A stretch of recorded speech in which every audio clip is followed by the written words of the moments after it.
Hello, Culture Matters podcast. I am so excited to introduce you to our guest. Before I do that, here is a quote just for this episode.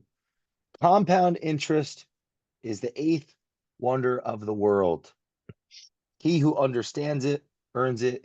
He who doesn't pays it. Albert Einstein. I have a great friend on the Culture Matters podcast today, a background in entrepreneurship and emerging markets, education and experience in the entertainment industry, a family business, one of the most successful in the country, in the registered independent advisory sector. The this is the my great pleasure to introduce you to a good friend, Alex Rawdin, the business development officer at Wescott Financial Advisory Group, which actually is in the top 100 Barron's Hall of Fame. Alex's father in 1987, started the business in and around serving customers, which we're going to talk about, creating the most value. And I've got to know Alex over the years through my family. And it's only been fun and entertaining and educational conversations that we've had. So I'm so excited to get into your organization, your background, and what you guys are working and gals are working on today to help add as much value as you have for your customers over the years. So thanks for coming on. And I should say, certified financial planner. That's a strong designation. Thanks for coming on the show. Thanks for having me, Jay. It's so good to be here. And yeah, just to underscore that, I don't know how long we've known each other at this point, and it's been just such a joy getting to know you, and to be an honor to be asked to join the podcast today because I have really admired from afar some of the work that you've been doing, both inside the podcast realm and outside. But really great content, man. So I'm glad to contribute to it. Thanks. Well, I want to start in the spirit of like our listeners that uh, you know, they're involved in the capital system one way or another. That's why I picked this Albert Einstein quote. It's What perfect. why is the topic of financial planning, but personal finance, even something our listeners should be listening to, whether they think they understand it or and they may not as well as they do, or they don't think they understand it and they're not ready. Why should we take this seriously as a Uh, conversation? my brain is going in so many different directions right now, Jay. It's the $1 million or multi-million dollar question, right? Um, First, it may be one of the most misunderstood industries in maybe in the world, but certainly that I've had exposure to. And mostly because when we come into contact with potential clients, they're often talking about stocks, and what's the best stock? Where should I be putting my money for the biggest gain? How can you make me 25% next year? And what you're really kind of talking about there is, well, first, a pipe dream. You can certainly make great money. Uh, but if everybody knew how to make 25% next year, everybody would be doing it, uh, including myself. Um, you're more talking about brokerage and what a stockbroker does, right? I'm going to try to pick what the best thing is to put your money in, and I'm going to all but guarantee you a great return. That's not what financial advisory services are. It's certainly not what financial planning is. And so, right off the bat, when we're talking with a prospective client, there's a little bit of an educational process that has to take place to help them understand what is the value proposition of our service in the first place. So one of the phrases that I really like, and it is a little salesy and it is a little kitschy, but it really does cut to the core. Folks will ask about the benchmark of our portfolio. And by the way, our portfolio is a suite of different investment options that we're going to tailor to each individual client because everybody's different. All of that being said, what's the benchmark of your portfolio? Well, that's important, and we care about that because we want the portfolio to perform as it should. What's your benchmark? What are you trying to achieve? What do you want to do with the hard-earned assets that you've gained over the years through, more often than not, risk taking and blood, sweat, and tears and long late nights and sacrificing of potential maybe family time, really important things. that got you to this point. So, our moniker is achieving client goals, and that's the concept. Because we're not trying to necessarily score you 25% next year, although we'd love to. What we're trying to do is to maintain and grow the asset base that you have so that you can do the things you want to do in your life. And that's Mm, kind of the centerpiece of, you'll see, you might have come across it on our website. There's a phrase called life-minded wealth. And that's really our North Star, our ethos. And the concept there is this: you've got a balance sheet. Balance sheet has black and white numbers on it. And that is often the first thing that you might see that identifies a person. A person is not a balance sheet. A person has a balance sheet, but a person is not a balance sheet. mm, A person is someone who has likes and dislikes and desires and dreams and hopes and aspirations and tough times and good times. They are a fully rounded being, and they have a balance sheet. So, the classic mm, example is, do I don't want to I want to buy a house, but I don't want a mortgage. Okay, great. Why don't you want a mortgage? Because I hate debt.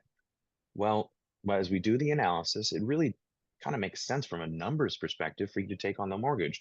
Let's just pretend rates were lower and your money's better off in the market rather than sunk into the cost of your house. So that's what we would recommend. Well, I just hate debt.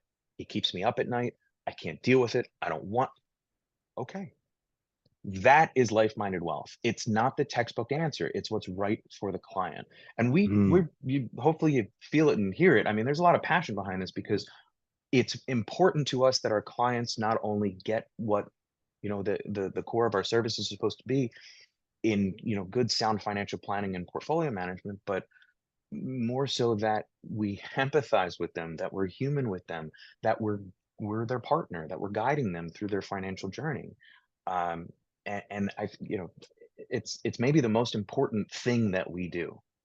How hard is it for people to think about these topics absent Uh, a third party asking? y- You know, it's a really great question. I think it's certainly dependent on the person, and I'll tell you, there are some people who are allergic to it. They want nothing to do with it, and the hard cold reality is that everybody has to deal with it to some extent. Um, I think that there are some folks that are a little bit more apt to be, they have an interest in it. They would read that Einstein quote, and that would kind of turn them on a little bit.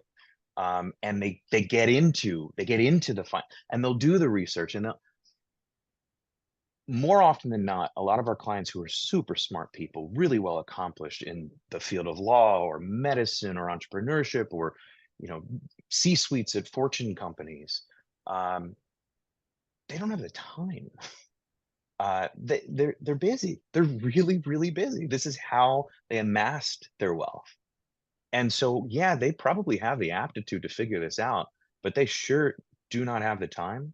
And frankly, that's not to say that, we don't add something a little more than that, but if nothing else, we're taking the burden off of people. And so, long answer to your short question, people can think about this on their own. And some people are DIYers and they do fine, sometimes really well. Um, the clients that we work best with are those that understand the value of the service and understand that they don't have the time, interest, or inclination necessarily to do it themselves. And they've hired a lot of other great professionals in their life to help them get to where they are. We're another one of those. Mm. If I understand correctly, when the organization, Wescott Financial Advisor Group, was founded, you may have been like 4 months old or something like that. Or I was a wee tot. So so yeah, as a third party observing the trajectory of this great firm that's helped so many clients build wealth over the years. What if you're looking at the industry, what do you see as some fundamentals and what would you see as some drastically different uh, aspects of the industry having that proximal view of the business of the industry, kind of just as that outside consigliere? Consigliere. Yeah. Yeah, yeah. You know, so It's almost it's 40 years. yeah, yeah. It's and you're aging me.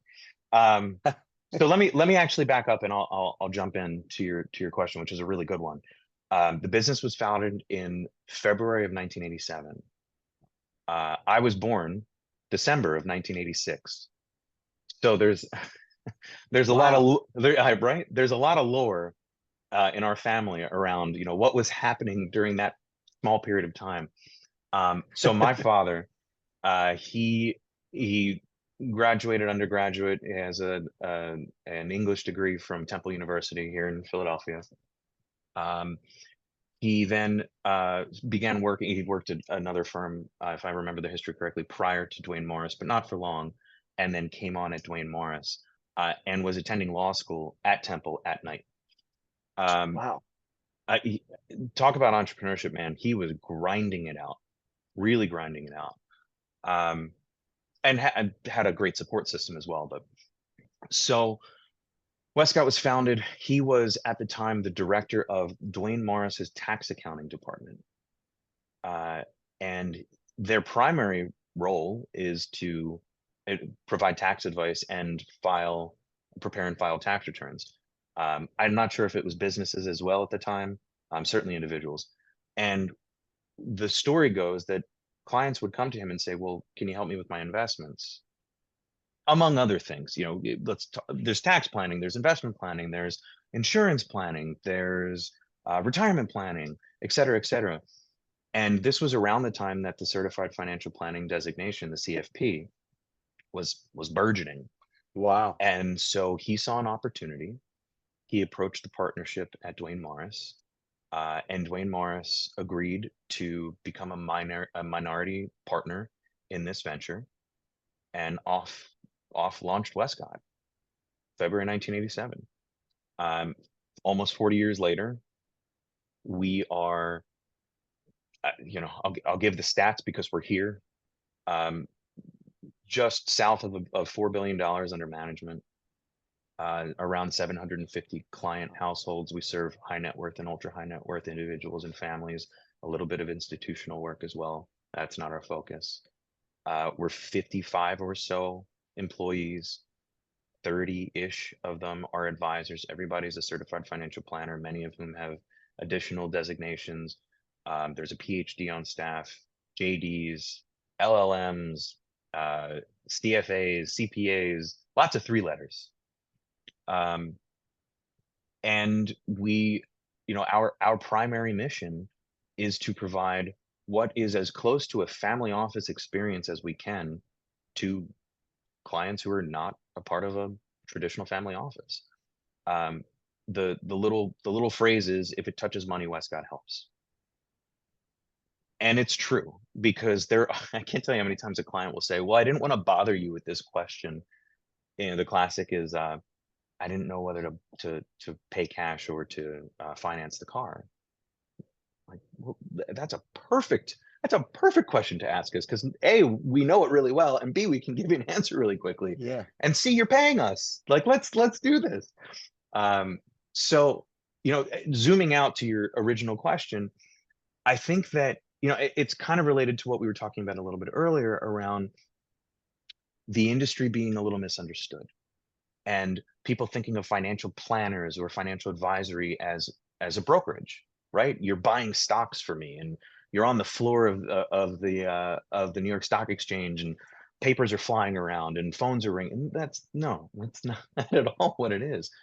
It is intimate care for your financial matters, which so deeply touch your personal matters. Um, if I can give you just one quick example, this Please, literally please. happened the other day. A new client of ours, and they're an elderly couple, very successful, and they very unexpectedly experience a pretty serious medical concern, and it's going to completely change their plans, the course of their lives moving forward. And I said to the couple, "I'm so glad that we're now officially working together, because this is exactly the stuff that we do.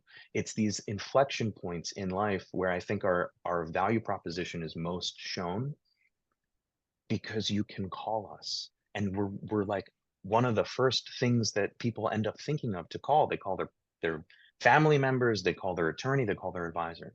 What do I do about this? How do I handle this? Where's the money going to come from? Does my insurance cover it? Do you have any recommendations of care facilities, et cetera, et cetera? And I get excited Wow. about this because it's so meaningful to be a part of somebody's life journey in such a meaningful way, uh, and in some of the hardest times of their lives, and they turn to us and they can lean on us. I mean, it's nothing short of an honor. What is it like to, what do you think, well, this is more of a personal question, like for, of, Grant, your father, what do you think it's like for him to look back and think that the clients that I started with now look what they are? I'm Yeah, curious if that's something you guys ever talk about, or if you observe, absolutely. and it's like, you clearly have great admiration for your father. So what's that like to see that actually, that's a lot of responsibility. It's kind of where I'm, Yeah, all the families. And if you look over 40 years, if it really works out, because we read these books and you look at these documentaries, and I know our listeners that are interested in financial matters, everyone's saying, yeah, if you do this over 40 years, you'll get this. But is that really possible? So I know that's a couple questions in there. So the first question, it's like, what's that like from a familial sense of pride? And of course, is it really possible? You have anecdotal evidence to prove otherwise, or yes, it is or it isn't. So if you yeah. can unpack that. Let me start with the layup. Um, it's impossible not to be proud of my dad. Um, I so there's a picture from when I was a kid. I must have been 3 or 4 years old, and I'm wearing an oversized suit jacket and no pants, and carrying a briefcase. And I wanted to be just like him. I had no idea what he did. I just knew he went to the office and wore a suit, but I wanted to be just like him. And you mentioned, my background, and just very, very briefly, I was in Yeah, and I do music. want to ask about that. When we can come back to it, or I can expand upon whatever you like. But I was in music, and then I was in music tech, and then I approached my dad. Um, Partly a little bit of like I saw a life inflection point, but I also like he's carrying on he started a legacy, and it was a legacy that I wanted to contribute to. And kind of to your point, as we were talking a little bit earlier, maybe it was, well, to your point a little bit earlier, it wasn't a default decision. It was certainly not preordained. And so I invited him on a well, I didn't invite, I said, "Hey, can we go fishing?" And we were down at the beach.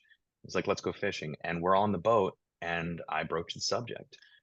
And to his credit, I mean, he certainly didn't see that coming. I had been totally devoted to music, and and it's still such an important part of my life. Um, but I was ready for something different.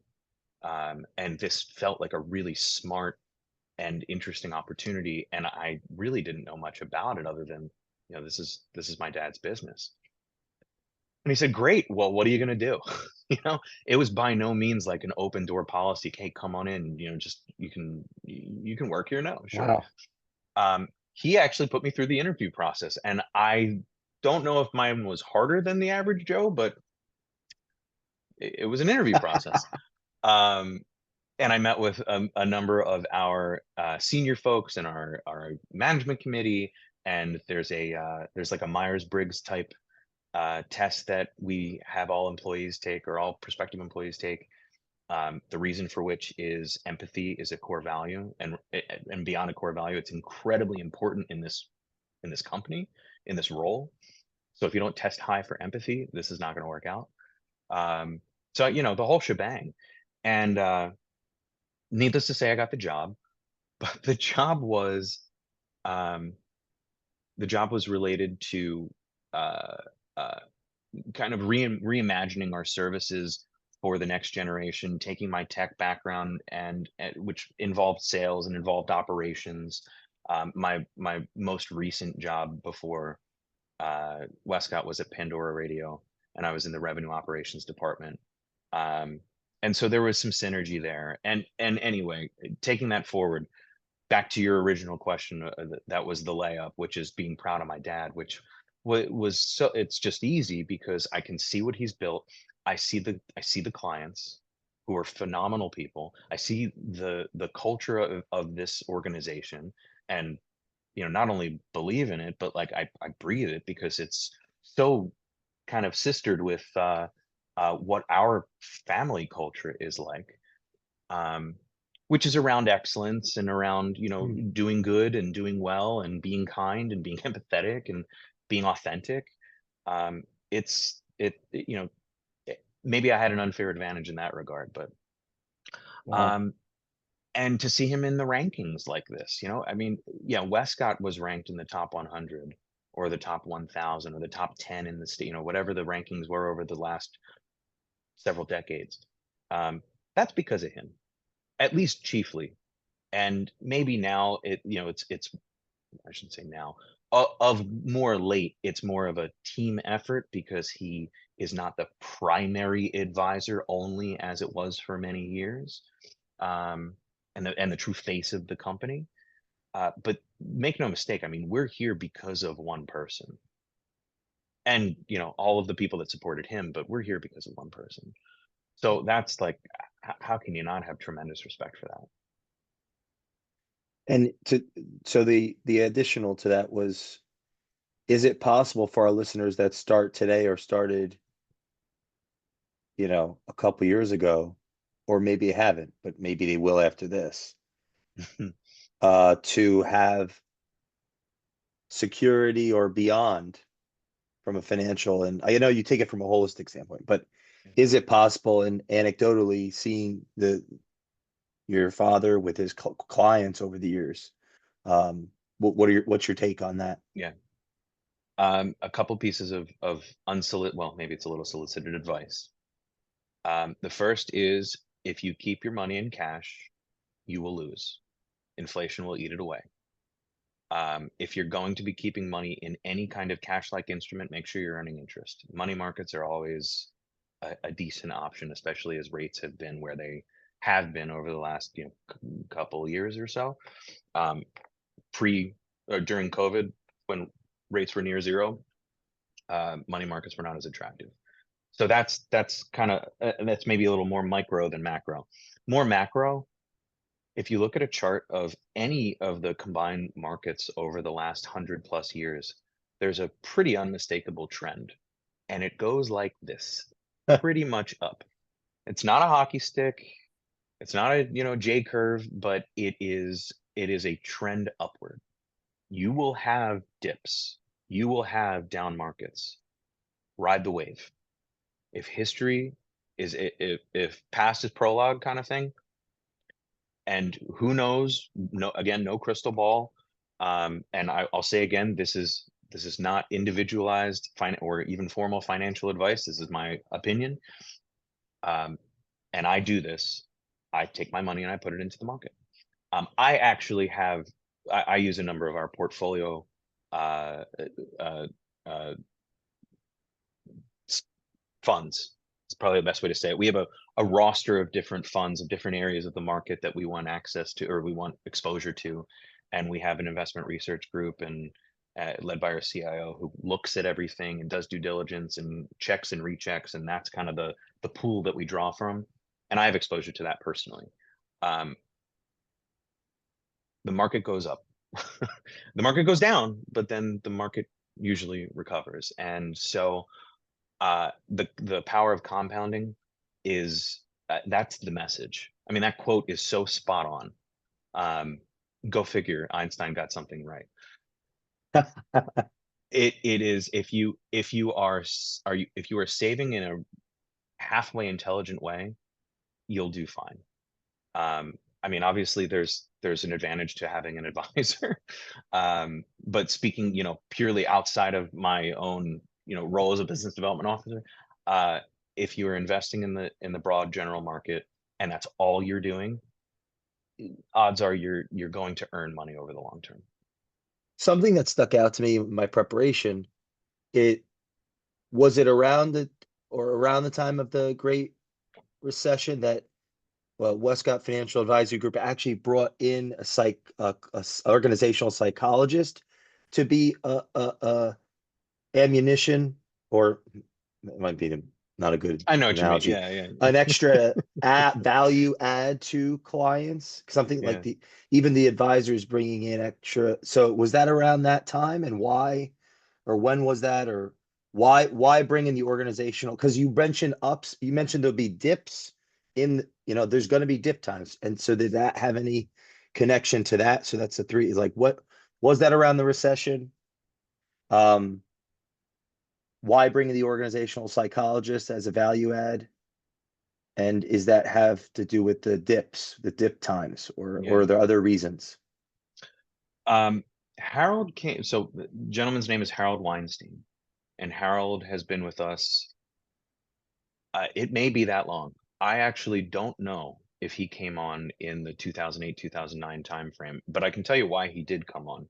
So Harold is a PhD in organizational psychology, and he originally came on as our chief operating officer, and he's been with us ever since, and taken on a number of different kind of roles within the organization. We have had a small number of COOs since then, including our current COO, Carrie Delgott, who came to us from Vanguard and is nothing short of fantastic. Um, Harold serves our clients not necessarily as a result of the dips in the market. That's actually kind of our job as advisors. Part of what we do is we hold our clients' hands. We remind them why we established the plan in the first place, um, and we stress test that plan. So when the market does dip, we have some expectation of what's going to happen. And of course, the expectation is that the market will eventually return, and your plan remains strong, and you remain solvent and able to achieve, more importantly, able to achieve your goals.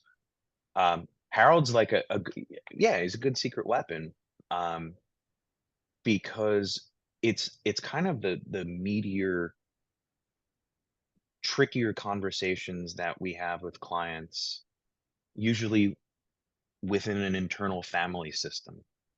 So an example might be the sale of a business and how those assets are being distributed among the next generation. And perhaps one of those uh, members of the next generation were deeply entrenched in the business and the others had nothing to do with it. Well, the matriarch or patriarch or both might feel that they need to allocate those resources in a particular way, and that's a tough conversation to have. Usually, kind of zooming out, it's usually around estate planning issues. Making sure that everybody understands the why, and kind of processing and thinking through and coming to a place of peace and agreement. Ultimately, it's the decision of the client to do this any way that they want to do it. Uh, Harold helps us to get there emotionally, and he's Amazing. phenomenal. Yeah. When you are you did what is it, internship at this very prestigious the Clintons, this prestigious Oh law yeah, yeah. firm. Oh wow. Were, That's yeah. were there things that you'd say you learned in that experience? And I have another question, like in that experience, and when there was a Universal place that seemed very interesting culturally, like what it's done in the entertainment industry, kind of like Finding Stars and things like those two experiences. Are there things that you lean on today in your role uh, that have been invaluable from that? Jay, Uh, I'm so impressed with your research, man. I actually Thanks. I hadn't thought of my time at Clinton's in a long time. So I worked under a partner there named Nikki Steen, and I haven't talked to him in years. Nikki's wonderful. Um, about as much of a grinder and a go-getter and a hard worker as you'll ever find. Um, so that was part of I did a study abroad program when I was an undergrad, and I did I did time in London, and it was the best time I ever did, and it was wonderful. So I interned with him at Clinton's, which is a Wow. phenomenal firm, of super repute, and they have Wow. a multitude of different practice areas, but I was in the entertainment space. Um, and Nikki was representing a few, well, more than a few, but a few really notable groups at the time. And actually, it was very cool. I got to meet some people, and I attended shows to do some A&R work, and it was a lot of fun. Um, I think that if I had to draw a single lesson from that experience, I saw Nikki work maybe harder than I'd ever seen anybody work up close before. Wow. And I see my dad, I see how hard my dad works, but I didn't really have a as much of a perception of what he was doing all the time. Whereas Nikki, I was working directly under him. I knew exactly. I had a much better idea, closer view of what he was doing. I mean, the guy just never stopped, and he was and he was charming. He is charming and sweet and kind and personable, and just like always looking for the next opportunity and how to better um his client situations. And it was just like super super admirable to watch somebody excel so well in their profession, um and to kind of do it naturally is at least how it seemed. Wow. So Clinton's was amazing, and the London was amazing. That was just such a great experience. Universal Attractions Agency. Yeah, that So that was, was yeah. that was my first real job out of school, out of undergrad. And I came in as an intern, and I moved up into an agent role. So Universal Attractions Agency is a music agency. They specialize in urban entertainment, but they do a lot. Um, they are famous or on the map for having found James Brown. So Ben Bart was the founder, and there may be another gentleman that I'm not recalling, but Ben Bart is the name I recall because I actually had the pleasure of working with his son, who is, I don't know, 50 or more, probably 60 years my senior, 70 years my senior, and was still working, was still Wow. doing stuff at the office. And that's his name is Jack Bart. Um, and then I worked under two other gentlemen who, if I understood how things worked, they were partners. They may have purchased the firm in its, plurality or entirety at that point. The two Jeffs, Jeff Epstein and Jeff Allen, and they're well known in the music space. Hmm. They've been agents for years. Actually, Jeff Allen was one of the responsible agents for James Brown. So I had the pleasure of working with some really talented people there, and absorbing what a true sales culture is like. So I saw Nicky really fight for his clients, um, and I saw and it kind of, as an attorney, it's a little bit of a different approach, right? And it's not pure sales. In the agency world, it's still not pure sales. You're representing your artists, but you're trying to get business for them, and it's Mm. contractual. I'm sorry, it's transactional. So one show, it's done. When's the next show? When's the next show? When's the next show? What other deals can we get for them? What other are there sponsorship opportunities, or whatever, get creative. Um, so I saw what a true sales grind looked like, and to do it again with the purpose of trying to better the lives of your clients, right? So, I mean, that's, if I have to identify a through line, It's it's interesting. taking care to take care of your clients. Um, Why is that so important? I've been thinking a lot about this recently. Um, the concept of service, and service enables you to kind of get outside of yourself, right? It makes your universe not be about you, which I think is a really healthy way to live. Um, Yeah. and being of service to others, not only, I mean, it comes back to you, right? At least one fold, if not tenfold, in terms of feeling good about yourself. But being of service to folks, um, is maybe one of the you know most important core tenets of humanity, right? Doing for others. And like, listen, I'm not anointing myself with sainthood here. I worked for an attorney in entertainment. I worked for an agency in music, and I work for a financial advisory firm that serves high net worth individuals and families. Um, but the work that we do is important, and it's important to the people that we serve. And if you're empathetic and you're kind and you care, you're going to feel good about what you're doing. So that's kind of, if I had to find a foundational root of all of this, to your point, Jay, like, why does it matter? It's about Yeah. serving others.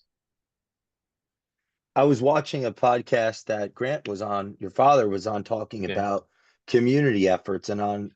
So I do want to, because you mentioned a handful of times the clientele and maybe where they're at in their socioeconomic, backgrounds and so on. Maybe not all of them started there. Maybe they started exactly. nowhere and southern, and that's a conversation we can go in another direction. But is the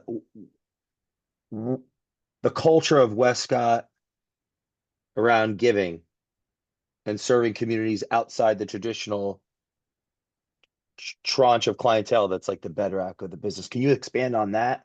Yeah, love to. So Westcott is a certified B Corp. Um, and I think that maybe that just is a good way to intro this concept. And that was a decision that we made, not because of like, I think the way I've heard it referred to is not because of compliance, but because of community. And I very much agree with that ethos, or that summation. Um, it's it's like doing the next right thing, right? So what's the next right thing here? Well, we care about our community. We're deeply involved in it. I just mentioned, I think the number is 4 in 10. So it's 40-ish% of all of our employees, from management all the way on down, either serve on a nonprofit board or hold some type of leadership position in a nonprofit. Um, Wow. yeah, I mean, it's a tremendous number, and it's not a prerequisite to join or to be hired or to stay employed. It's part of the culture. People really Happens care. naturally. It's exactly, and to some extent, you have to appreciate that as someone who, you come into an organization that does that and that shows that that's what they care about, you can't help but like kind of want to get involved anyway. So there is some kind of, that kind of rubbing off on people. Um, but it also, like, that has, if it's going to rub off on you, it also has to come naturally to you as being important. So, 40+% of our folks are involved in a really meaningful way in nonprofits, both in the Philadelphia area, which is where we're based, and beyond. Um, and I think the B Corp is just kind of a way to say to the world as an organization, yeah, we care. Like, we care about our community, we care about our world, we care about our clients, we care about our neighbors. And yes, we're in business. Revenue is our oxygen, but we are, um, that's not our, primary reason for being. It's not our only reason for being. And let me just attribute that, because I did kind of make that seem like my own. Revenue is our oxygen is a quote that I heard Tim Westergren say many times during my tenure at Pandora Radio. Wow. Tim was one of the founders of Pandora, and that stuck with me. It was such a great way to describe, like, our mission is not to make money. We need to make money to live, but our mission is not to make money. And that's a lot of what I think about what we do here. Our mission is to serve people, to help them That's achieve their goals. it seems like your mission is to help your clients make the money they need to Yeah. survive. Or at least maintain. At least maintain. I mean, and obviously we'd like to help them do more than that. Um, yeah, I wanted to ask about if is it retention, appreciation, um, referrals, and acquisition. There's four pillars. Is that still what they are? Or are they more metamorphized, posed, or I have to where did you find that? That is so cool. Yeah, on the internet. Yeah, no, I mean, I Yeah, figured, I figured. I was listening to this awesome podcast that I found on some LinkedIn post. Yeah, Yeah. Grant was on with some host, Rah and rah. there's a four. Yeah, Okay, what's rah rah? What are the four pillars? Oh, It that's seems great. a component of your culture. It is. It is. And that's so great because it's very much It's internal, out but there. we've Like that's talked a about it. We've success. talked about it. Yeah, that's phenomenal. Um, Like you talk about it in your company, but now it's on we the internet, so that's we exciting. wait, to your point, we're out there. So Rara it is arguably one of our I just to use the phrase again, kind of a core tenet of our culture, right? And it very simplistically breaks down kind of the four areas of growth, or at least of maintenance, if not growth, that we think about um, as an organization. And so we'll bring it up in a group setting. We get together as a full firm for a formal, full firm offsite at least once per year. And we obviously talk about it there, but we talk about it in advisor meetings, which the entire advisor committee will meet. We talk about it in management committee meetings and investment committee meeting. Any setting where a group of colleagues are getting together, it is a topic that, or at least an ethos that we will bring up, because it's important for us to be thinking about these four pillars in order to continue to push our business forward. And each one of those has its own, you know, kind of life of its own, and uh, important bullet points and strategies associated with it. Um, retention, just to start there, and we don't have to go through all four. Happy to if you want, but retention might be, it's there's a reason it's at the top, right? You want to start by keeping what you got, and you retain clients by doing what you promised, and more, frankly, but doing what you promised and being true to your word. uh, the engagement that they signed with us states that we are going to be their, well, it doesn't state this outrightly, but we're going to be their guide. We're going to handle their matters for them to basically the fullest extent that they want us to handle them directly, and we're going to try to wow them, and we're going to show them that we appreciate them as people, not just again as a client paying a fee. um, this is a relationship business. I mean, more than anything else, this is a relationship business. uh, I, again, not sainthood, but the best parallel that I can draw is like having a good family physician. Mm. Part of what you care about is their aptitude, their credentials, their practice history, the things that you'd see on a resume and maybe hear about from a happy referral. The other is bedside manner. I mean, you can have a great doctor who just like you do not vibe with. They do not get you. You don't get them. That's not going to be a successful partnership. It's the same thing here. We can be, um, fundamentally sound, or advisors can be Yep. fundamentally sound. They can be good at what they do, practicing what they know the textbook answers, they know how to execute. But if it's like talking to a brick wall, I mean, it's just not. You want your clients to want to talk to you, and you want to talk to them. Um, and it shows when you're invited to life events like weddings or, uh, God forbid, although it happens, funerals and bar and bat mitzvahs and other birthdays, um, and you do the same with your clients. They're a part of your life the same way that you're a part of theirs. That's a relationship. I mean, and from a business perspective, of course, that's sticky. It's great for business, but that's not the point, right? Mm. The point is that you're forming relationships with people that you care deeply about, and there's a business component to it, and everybody's better for it. Wow. Uh, uh, the certified financial planner, you mentioned earlier that designation was a prerequisite for being an advisor with Wescott. How, in your view, is the industry changing? And because one of those was acquisition, and it looks to be you've made some partnership decisions, investments in the last handful of years. Yep. So how, for the advisors that listen to this show, that are coming into the business or have been in it for some time, can you expand on that? How do you see the industry changing and for advisors? How does Wescott see that? This is like maybe the biggest topic in our space right now, and has been for some time. So, for a long time, there were, pardon the phrase, shops like ours, a single founder, and it was almost their face on the front door. And there were a good number of them. Some of the larger financial institutions started to see the writing on the wall, and there was money to be made, and they wanted to get involved.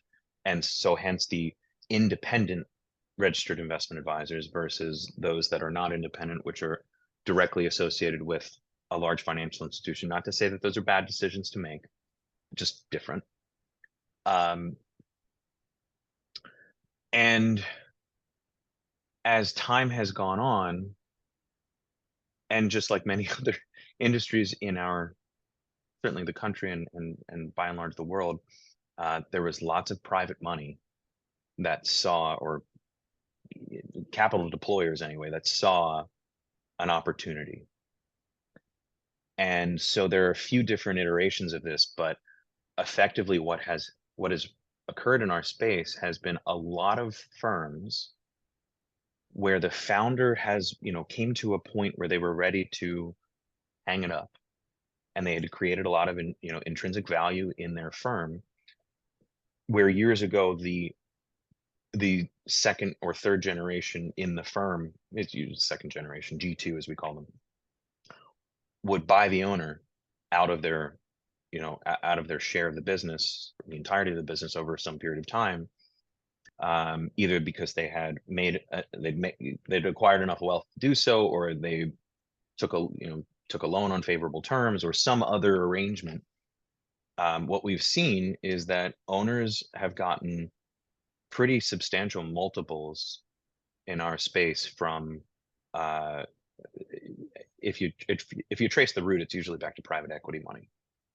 And I don't fault a single owner for that, because you've created this business and you have the opportunity to end your career, or at least slow it down significantly with a large payday. And oftentimes that's possible through private equity or some of the other large firms in our space that's not necessarily private equity. That's more of what we refer to as a roll-up, where you're integrated into an existing firm, although some of those have private equity money behind them as well. There's no right or wrong answer. What I know is this: for Wescott, the reason that we made the acquisitions that we did over the last, 10, 15 years, there was some of it that was opportunistic, and some of it that was strategic. The opportunism is if you've got the chance to grow inorganically with favorable terms and with a good, a firm that has a great niche that maybe you don't have as much exposure to, or you want more exposure to, or they have a great staff, or they've got a great location, whatever the tangibles and intangibles are, great. The strategy of it is, I think to some extent, it's grow as much as you can in a sustainable way. And there's two ways to do that. One is through organic growth, which is my main charge. It's new clients, however you acquire them. And the other is inorganic, which is through acquisitions. Our space tells us that both are necessary now in order to grow. And I'm sure that there are plenty of people in our space who might take issue with that statement, that you don't need inorganic, or I don't know that anyone would say you don't need organic. but that you don't need an organic, and organic growth is the end all be all. And honestly, it is, in my opinion, the most important. But inorganic has a really important place in the sustainability, the sustained growth of a firm in today's financial advisory space. It's very different than it was 30 years ago. But something that comes to mind is the who that next capital partner is, as in not who they say they are, who they think they are, but how they act. Like I got so much core value lessons from this conversation today. Like I hope that's something our listeners take away, the core values of your family, the core values of Wescott. But that's something, if you could, I want your opinion on this, is like, Yeah. if that opportunity for all of these advisors is the case where outside third parties that may or may not understand a 40-year relationship with a customer are kind of chopping at the bit, um, as a customer I want to make sure people are paying attention to my capital. Man, you hit the So nail on the head. I've been thinking about this quite a bit as someone, trying to become not just culture matters, but also economic solvency matters. I think that, anyway, so it's a podcast too on that, but I was gonna say, yeah, you got another yeah. brand to trademark. Um, but if you can elucidate on that a little bit or help me through this thought, it's like, Yeah. is that what you're saying? Ultimately, it's organic as a foundation, and some advisors are going to be looking for a bigger home, just like there's states and there's countries, Exactly. because of how the industry is changing, technology, culture, all these things. And Yeah. you're saying that's our plan, is to be that right partner. Yeah. Well, as a business development officer, I don't know that I can speak about what our plan is, because I don't know that we have well, I'm sure that there is a long-term strategic vision, and I am a party to it to an extent, but frankly, my job is to grow the business organically, and that's where, frankly, 100% of my concentration needs to be. So, but with that being That's said, just to that's good. pull on That you was a here. test. That was a test. That's very. Let my Grant management wanted committee me to know. ask that. Yeah, Yeah. yeah. That's good. Plug that in well. But no, you bring up a couple of things, and one is, if you're going to make a decision like this, this is what I meant when I said you hit the nail on the head. You have an internal culture that, I mean, we guard it with, uh, the word that's escaping me, with such intensity, because it's so important and core to who we are, and our clients understand that, and we understand that, and to some extent the public understands that. And so, if you are out there looking either to acquire or to take on private money, or some type of capital partner, it is so important that either one of those constituencies, Yeah, you got you can edit that for time if you it. want. Um, I like the authenticity. thank you. That's just tongue tire. Um, that either one of those two groups will understand and appreciate who you are and what it is that you represent and what it is you're trying to do. And while, again, this is like back to life-minded wealth, right? Like, either one of those from a P&L perspective might look great and make a lot of sense on paper. But just, to be frank, if the partner is, you're not going to get along with the partners of that firm, or the culture is completely opposite of, or even partially opposite of there has to be synergy. There has to be synergy. And so P&Ls are one thing, as balance sheets are one thing, but the underlying people behind it, just as it is on the client side, the underlying people behind it are ultimately what I think would make or break any type of transaction like that. Um, I, you know, I think about this to the extent that I see it in the industry. Um, so much of my so much of my time is spent, which frankly, this is why I really love what I do, is spent talking to people and meeting people and having genuine and authentic conversations and not looking for an end game for it, right? Like if some this is there's a reason it's organic growth. I mean, if it happens, then great. Doesn't mean you don't ask for the sale or you don't ask for the business, or that you don't push for an opportunity that makes sense. But I don't go into any one meeting, with a a really intentional outcome, like this person is going to become a client, or this person is going to introduce me to that. Yeah, they're nice to haves, and they're. It's not to say that you don't have some type of backside, back of the back burner agenda. But ultimately, this is, like I said, it's a relationship business. You're connecting with people, and if you don't genuinely enjoy that, then this is going to be a hard business to be in.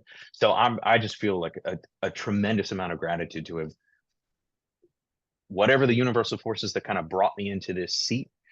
Um, my dad founded a business. I took a track, and now I'm here, and now I'm here, and I'm happy, and I'm doing good work, and I enjoy what I do, and I enjoy my prospects and my clients and my colleagues and my industry. Like I feel an enormous amount of gratitude to be in the position that I'm in.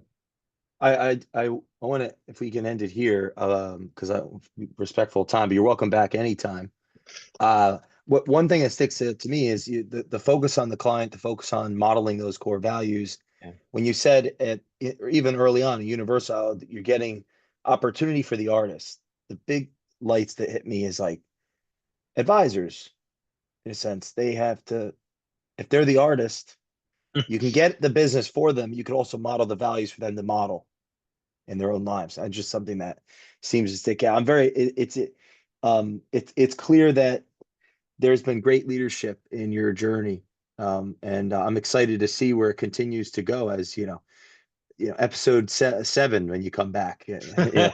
But that seems like that's so important. Leadership, it seems like a resounding theme of Wescott and what you're modeling. And I think it's awesome as we're having more in the space on the show, and I'm as a third party witnessing the changes in the industry. So I did want to highlight that. I think culture is a consequence of customer service, I think. Mm. And I think that because of mentors and role models that, and it seems to be, Abraham Lincoln said, you learn from everyone you meet. Usually it's what not to do. So some of that in there, but I love that. I love, yeah, this is great conversation for the Culture Matters podcast, because clearly it matters to you, Alex. Uh, it and I say with so much pride behind it that it matters to everybody here. And it's one of the reasons that, I feel like I fit like a good puzzle piece here, which is wonderful. It's a great place to be. Jay, this was great. And I really appreciate you. Thoughtful questions, really just fun dialogue, man. And it's just so nice to see you and to catch up with you. You're a gem. Thank you, my friend. And I have to ask, like, Yeah. one place people can get in touch with. They want to Yeah. be, they want to be a client. It's a shoe in. And or maybe we have advisors to the show. They say, hey, maybe this is a place I'd want to apply to participate Yeah. in their culture. So the fastest way to get in contact with you, like the Sure. So there's two ways. I mean, the first is obviously you can go to www.wescott, WESCOTT.com. There's tons of information about our firm, whether you're a prospective client, just interested in learning more about us, or an advisor, whatever. The other is you can always reach out to me directly. My email is Rawdin, ARAWDIN @wescott.com, or you can call me at 215-979-1616. That's my direct line. Happy to talk to you. if you're listening to this episode, share this with a friend who needs awareness around compound interest among the values of leadership and business. Please share this with a friend. Leave us a review on the Culture Runners podcast, and we will see you next time. Thanks, Alex. Thank you, Jay.